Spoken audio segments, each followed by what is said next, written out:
Hola a todos, bienvenidos a este canal Bendiciones. Hoy vamos a pasar la lección número 3. Empecemos. Un río de fuego procedía y salía delante de él, misares de misares, y le servían, y millones de millones asistían delante de él. El juez se sentó y los libros fueron abiertos. Eso significa que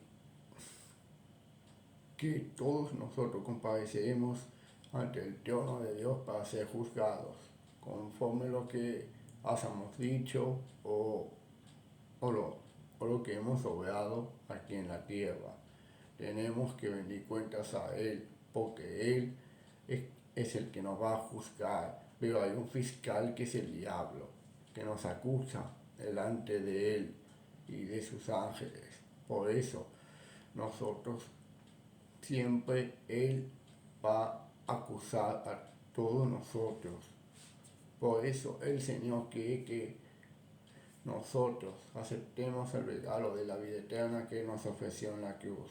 Por eso, al aceptar eso, vamos al cielo. Eso significa que eso podemos hacer parte de la comunidad con Dios. O sea que, y los libros fueron abiertos, significa que están las obras de nosotros en un libro y la otra es la palabra del Señor. O sea que van a abrir los libros para que demos cuenta ante Dios. Por eso dice aquí, el Dios que juzga, Juan 5, 22 al 27, porque el Padre nadie juzga, sino que todo el juicio dio al Hijo, y también le dio autoridad de hacer juicio, por cuanto es el Hijo del Hombre. Eso significa que Jesús va a ser el juez que nos juzga, pero nosotros tenemos un abogado, que es Jesús mismo. Y yo acepté eso, porque sé que Jesús va a juzgar a la gente que a través de que somos pecadores aceptemos a Jesús como nuestro Señor Salvador personal. Confiamos en Él y que siempre Él nos juzga a todos según lo que hayamos hecho aquí en la tierra. Por eso dice en esta pregunta, ¿por qué sea Jesús quien juzgue y no el Padre? Que vislumbre provee el versículo 27, que responde a esta pregunta importante. Porque Jesús es Dios mismo. Porque dice, el que me conoce a mí conoce al Padre. O sea que Jesús es el mismo Dios que creó los cielos y la tierra desde antes de la fundación del mundo. Él fue el único creador que creó los cielos y la tierra. Por eso dice, sin duda la Biblia enseña que hay un juicio. Piensa cuanto más consolador es saber que nuestro juez es Jesús. Uno que estuvo aquí, uno que sabe cómo son las tentaciones, uno que conoce nuestras tristezas, trabajos y aflicciones. Considera cómo juzgó Jesús a las personas cuando estuvo sobre la tierra. De qué modo esto te da ánimo para afrontar su juicio en el fin del mundo. Eso significa que Jesús va a enjuiciar a la gente, va a juzgar a la gente por sus obras en la tierra. Cristo nos va a juzgar por todas las cosas, lo que hacemos o lo que dijimos. El Señor siempre está permaneciendo firmes delante de Él. Hay que permanecer firmes en la fe del Señor Jesús. Y por eso reconocemos que hemos pecado y al aceptar iremos al cielo. Por eso nosotros tenemos que para ser juzgados, tienen que acordarse aquí en la tierra que hay que aceptar a Jesús como nuestro Señor Salvador personal. Él es el único que puede darnos el pase al cielo. Por eso dice que rendiremos cuentas algún día a Jesús o a Dios. Por eso dice aquí el proceso judicial, porque es necesario que todos nosotros comparezcamos ante el tribunal de Cristo, para que cada uno reciba según lo que haya hecho mientras estaba en el cuerpo, sea bueno o sea malo. 2 Corintios 5:10. Eso significa que nosotros morimos una sola vez, y cuando morimos el alma se va al juicio del trono de Dios. O sea que Jesús mismo va a ser enjuiciado, que Cristo mismo va a enjuiciar a toda la gente, a juzgar a la gente por, por si ha aceptado al Señor Jesús como nuestro Señor Salvador personal, y que siempre Él está con todos nosotros, y por eso el Señor va a juzgar a todos ellos. Por eso dice Eclesiastes 12:14, porque Dios traerá toda obra a juicio juntamente con toda cosa encubierta, sea buena o sea mala.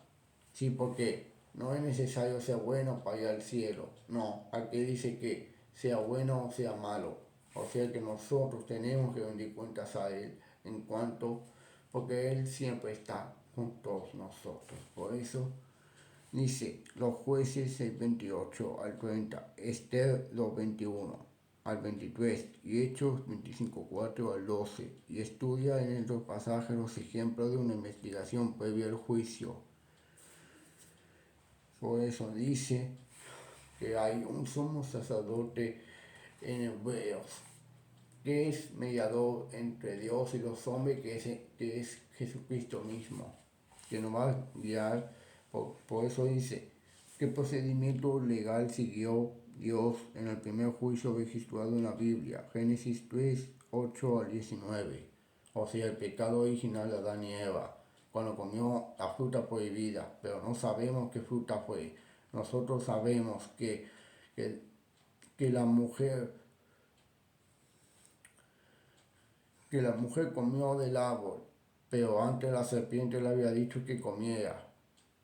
Pero Eva escogió a la serpiente, o sea que le hizo caso más a la serpiente que al de Dios. Por eso nosotros tenemos que oír la voz de Dios, y obedecemos en todo. Por eso dice así en Daniel 7:10, Romanos 14:10, 2 Corintios 5:10 y Apocalipsis 20:12 y 13 indican un proceso de investigación en el juicio final, que nos dice esto acerca de cómo debemos vivir ahora. Además, como ninguno tiene una vista perfecta, una vida perfecta que pueda resistir el juicio, que nos dicen estos textos acerca de nuestra necesidad de un Salvador. Sí, nosotros tenemos la necesidad de aceptar a un Salvador, que nos perdone, que nos rescate, y, y al aceptar al Señor Jesús como nuestro Señor y Salvador personal, eso es lo que quiere decir, que nosotros aceptemos a Él, el regalo que nos ofreció en la cruz cuando murió. Por eso, y resucitó el tercer día. Por eso hay que aceptar a Cristo Jesús como nuestro Señor y Salvador personal si queremos ir al cielo. Él es el motivo, el principal motivo para ir al cielo. Por eso dice en estas cosas. Por eso dice que, por eso dice, el juicio ha llegado. Hebreos 9:27. Y de la manera que está establecido para los hombres, que mueren una sola vez, y después de esto el juicio. Eso significa que nosotros morimos y vamos al cielo. O sea, el espíritu que va al cielo, y después vamos a ser juzgados por Cristo Jesús, porque le dio Dios el Padre a Jesús. O sea que Jesús es Dios mismo, que creó los cielos y la tierra. Por eso nosotros decimos,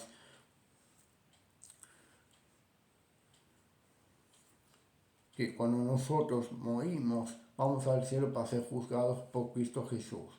Que Cristo Jesús siempre nos juzga, pero va a haber un fiscal que nos acusa delante del Padre Dios. Bueno, eso ya lo expliqué, eso. Por eso dice primero, el juicio generalmente no ocurre mientras estamos vivos. El carácter queda fijado después de la muerte, excepto en la última generación. Por eso dice en el primero. En el segundo dice, el juicio está directamente asociado con el día de la ira de Dios, la segunda venida de Cristo. Romanos 2:5-2, Timoteo 4:1. Entonces cada uno sea recompensado de acuerdo con sus obras. Tercera, en el retorno de Cristo se revelará el justo juicio de Dios. El tribunal celestial, en este caso, el juicio se refiere a la decisión legal a la que llegó el tribunal celestial sin que los seres humanos la conozcan. En ocasión de la venida de Cristo se revelará el veredicto dado en el cielo. La muerte para algunos, la vida eterna para otros. O sea que dice aquí en qué parte de la historia de la salvación ubicó Daniel el juicio final. En Daniel 7:9, 10, 25 y 26. Por eso dice también de qué manera obtienes consuelo del concepto del juicio. O sea, idea te asusta. Sin embargo, si Dios es justo y amante, deberíamos confiar en que el juicio sea algo justo y amante como Dios mismo. De estamos viviendo en lo correcto y o no comprendemos correctamente a Dios y su amor. ¿Qué puedes hacer por ti mismo o por alguna otra persona que tiene miedo al juicio para ayudarla a comprenderlo mejor? Al mismo tiempo de que modo saber que hay un juicio nos motiva para vivir en armonía con la voluntad de Dios. Por eso nosotros siempre estamos dispuestos a que Dios nos juzgue a nosotros y que el diablo nos acusa delante del Padre. Bueno, eso se hace los 3 veces. Más de eso no lo repito. Así que escuchen bien lo que les digo. Porque dice, el juicio es como algo como que Dios quiere hacernos unas preguntas o, o afirmaciones que uno quiere, que uno tiene que responder y rendirle cuentas a Él. Por eso nosotros, al aceptar a Cristo Jesús, siempre recibimos el regalo de la vida eterna. O sea que Dios nos da el consuelo que tenemos y que siempre Él está dispuesto, porque dice acá, el que tiene miedo del juicio va a ser algo justo y amante. O sea que Dios va a ser amoroso y justo en el juicio, porque Él siempre estará en la voluntad de Dios.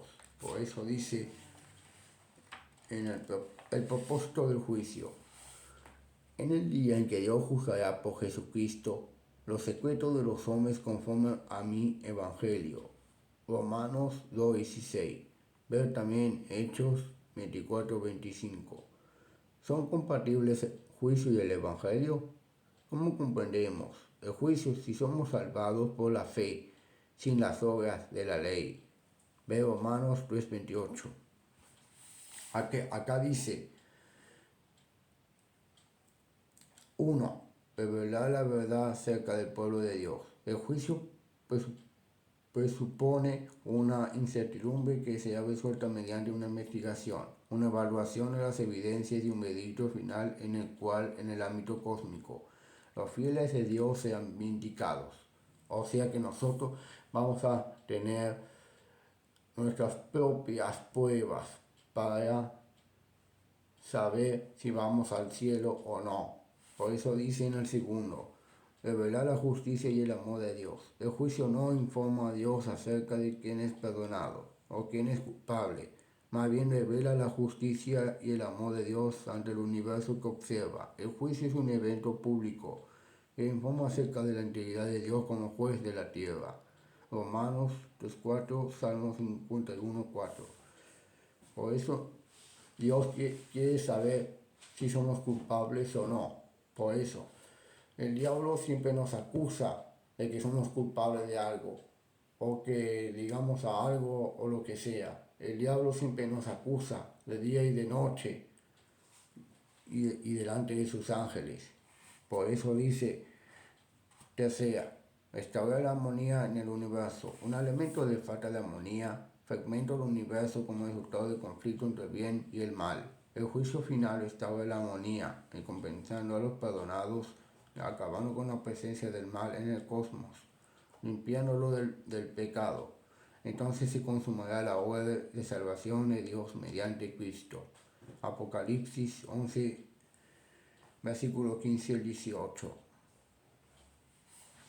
Por eso dice en el cuarto, obligar a todos los seres humanos y a los poderes del mal a asumir la responsabilidad por sus actos. Sí, eso pasa cuando uno se siente culpable ante Dios y es perdonado. Y también se arrepintió de su mal camino. Eso significa que lo que tú has hecho está perdonado, pero para los demonios siempre serán los culpables. Por eso dice así en la palabra del Señor. Número 5. Motivar el crecimiento espiritual personal. Eso significa que nosotros hemos crecido de manera cuando aceptamos a Jesús como nuestro Señor Salvador personal. Él es el único modo que podemos llegar al cielo. Por eso dice, alguien describió una vez el juicio no como un momento cuando Dios decide aceptarnos o rechazarnos, sino como la ocasión cuando Dios da por terminada nuestra elección. En cuanto a si realmente lo hemos aceptado o rechazado, ¿cómo consideras este concepto del juicio? Este concepto del juicio tiene algo que ver con el aceptar a Cristo como nuestro Señor y Salvador personal. Nosotros siempre confiamos en el Señor y siempre nos da la seguridad de que un día vamos a ir al reino de los cielos. ¿Por qué? Porque aceptamos a Jesús. Por eso, por eso aceptamos el regalo perfecto que Dios nos regaló a través de la cruz y que Él murió y resucitó el tercer día. Por eso dice en eso. Y acá dice, en resumen, el juicio final proclama la consumación de la obra de Cristo por nosotros. Comienza con una investigación previa al avenimiento y concluye con el juicio ejecutivo de los impíos después del milenio. O sea que eso es todo lo que tenemos en cuenta, que el juicio tiene algo que ver con el aceptar a Cristo en nuestro corazón.